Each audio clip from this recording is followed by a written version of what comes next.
राधे राधे।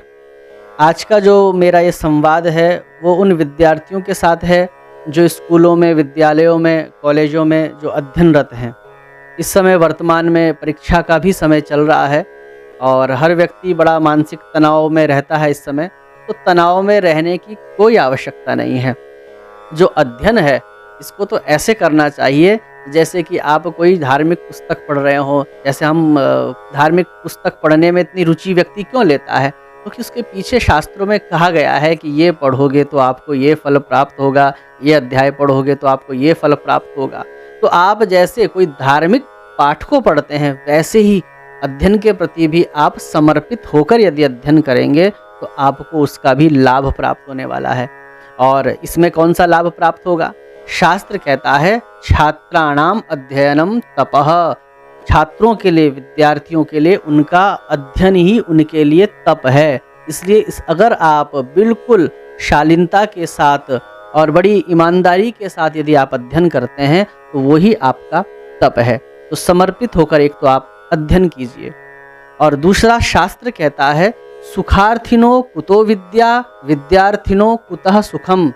जो सुख चाहता है, जो चाहता है कि मैं अपना आराम से 10 बजे तक सोता रहूं और मार्क्स मेरे अच्छे आएँ, तो ये कभी संभव नहीं हो सकता। तो सुखार्थिनो कुतो विद्या, जो सुख चाहता है उसके लिए विद्या कहाँ? और विद्यार्थिनो कुतः सुखम। और जो वास्तव में विद्यार्थी है, विद्यार्थी का अर्थ विद्या प्लस अर्थी, अर्थात विद्या का जो अर्थी है, जो याचक है। तो यदि आप विद्यार्थी हैं तो कुतः सुखम, फिर आपको सुख कहाँ? अर्थात आपको त्याग तो करना ही होगा। इसलिए प्रातःकाल आप 4 बजे उठिए, 5 बजे उठिए। और आजकल एक बहुत विपरीत रीत सी कुछ चल पड़ी है कि आज का विद्यार्थी परीक्षा आदि के समय में 12 बजे तक जगकर पढ़ता है, 1 बजे तक जगकर पढ़ता है और सुबह उठता है पेपर से 1 घंटा पूर्व, 2 घंटा पूर्व। तो ये विपरीत रीति है। अरे आज ये तो विज्ञान भी कहता है कि हमारा जो मस्तिष्क है रात्रि भर की निद्रा के द्वारा वो इस प्रकार से रिफ्रेश हो जाता है कि प्रातःकाल वो नई चीज़ों को स्वीकार करने के लिए एकदम तैयार हो जाता है। तो इसलिए आपको 10 बजे तक कम से कम, वैसे तो इससे पूर्व शास्त्र की विधि का यदि पालन करें तो इससे पूर्व सो जाना चाहिए, लेकिन ठीक है आज का युग है तो आप कम से कम 10 बजे तक आप प्रगाढ़ निद्रा में चले जाएं और फिर आप तैयार हो जाएंगे प्रातःकाल 4 बजे उठने के लिए, 5 बजे उठने के लिए। और फिर ब्रह्म मुहूर्त में, जिस समय सूर्योदय से पूर्व सकारात्मक ऊर्जा से ये ब्रह्मांड पूरा भरा हुआ रहता है, उस समय आप अध्ययन कीजिए। शाम को अध्ययन, रात्रि को अध्ययन करना मतलब झक मारना पुस्तकों के साथ। उस समय 3 घंटे का अध्ययन और प्रातःकाल 1-1.5 घंटे का अध्ययन समान कहा गया है। इसलिए आपको एक तो त्याग करना आवश्यक है और विद्या ही हमारा सच्चा सुख है, ये समस्त विद्यार्थी को जान लेना चाहिए। और लिखा है नीति शास्त्र में कि किम किम न साधयति कल्पलतेव विद्या। जैसे कि एक कल्प वृक्ष होता है, कल्प वृक्ष किसे कहते हैं? जिसके नीचे बैठकर आपने जो मांगा वही आपको प्राप्त हो जाता है। तो शास्त्र ने विद्या को भी कल्प वृक्ष की भांति ही कहा है। बोले कल्प वृक्ष की भांति विद्या किम किम न साधयति, क्या क्या नहीं साध सकती, क्या क्या प्रदान नहीं कर सकती, अर्थात आपको सब कुछ प्रदान कर सकती है।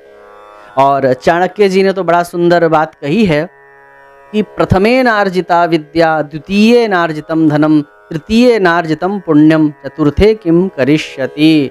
आपकी जो आयु है उसका जो पहला भाग है, अर्थात लगभग 25 वर्ष की आयु तक यदि प्रथमे नार्जिता विद्या आपने उसमें अध्ययन नहीं किया तो बोले फिर आपका जो जीवन है वो असफल ही माना जाएगा। एक तो शास्त्र में ये बात कही है। और भी महाभारत में क्या लिखा है विद्या से संबंधित कि सर्वेषामेव दानानां विद्या दानम विशिष्यते, अन्नेन क्षणिका तृप्ति यावत् जीवन्तु विद्या। बोले सर्वेषामेव दानानां, सभी दानों में विद्यादानम विशिष्यते, विद्यादान ही श्रेयस्कर है, सर्वश्रेष्ठ है, सर्वोपरि है। क्यों? बोले अन्नेन क्षणिका तृप्ति। यदि कोई भूखा है उसको आपने अन्न दे दिया तो क्षणिका तृप्ति, वो 3 घंटे तक ही अपनी भूख पर विजय प्राप्त कर सकता है, भूख मिटा सकता है। लेकिन बोले यावत जीवंतु विद्या, यदि विद्या आपने किसी को प्रदान कर दी तो उस विद्या के बल पर जीवन भर आजीवन वो अपना पेट भर सकता है, क्षुधा निवृत्ति कर सकता है। तो इस प्रकार से एक विद्यार्थी का जीवन कैसा होना चाहिए और विद्या की क्या उपयोगिता उसके जीवन में है, ये मैंने आपको बताया। और यदि आप चाहते हैं कि एक विद्या के साथ साथ हमको अध्यात्म बल भी प्राप्त हो, जिसमें कि हम उस विद्या का अर्जन करने में हमको एक सपोर्ट, जिसे कहते हैं एक सपोर्ट सिस्टम भी काम करे, तो उसके लिए आपने एक चीज़ करनी है। एक तो प्रातःकाल आपने शीघ्र उठना है और उसके बाद आपने विद्यालय जाने से पूर्व स्नान आदि करके विद्यालय जाएं। यदि आप चाहते हैं कि आप सर्वश्रेष्ठ विद्यार्थी बने तो स्नान करें। स्नान करने के बाद जो विद्या की देवी हैं माँ सरस्वती, उनको कम से कम प्रणाम अवश्य करके जाएं।